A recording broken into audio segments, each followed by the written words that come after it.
Success is a series of accumulated advantages, and failure is a series of accumulated disadvantages.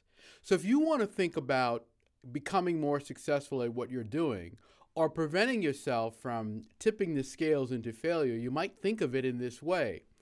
What are your advantages? And are you accumulating advantages? Are you accumulating advantages in your career?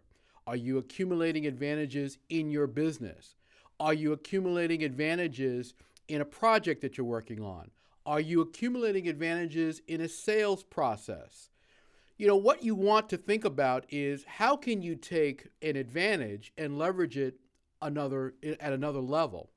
I often think about this in my own career because I found myself in great positions by walking through a door that on the surface might seem like it was the wrong door.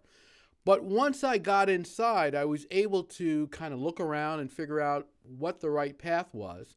And I wasn't limited by that door. I was able to expand based on deciding to walk through that door. It happened to me when I wound up on Wall Street and I started to work for a bank and ascended up the ladder, wound up working at brokerage firms and ultimately in a media company. These were all things I wanted to do, but it was walking through that door initially that enabled me to figure out the path that I could potentially take.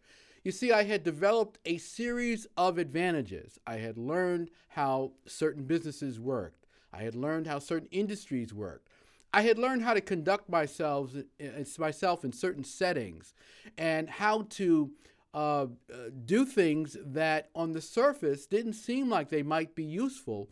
But when you looked at the accumulative effect, it had the impact. So think about that in your life. Think about that in what you're currently working on.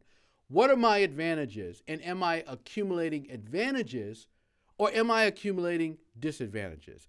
It makes a big difference. Success is a series of accumulated advantages.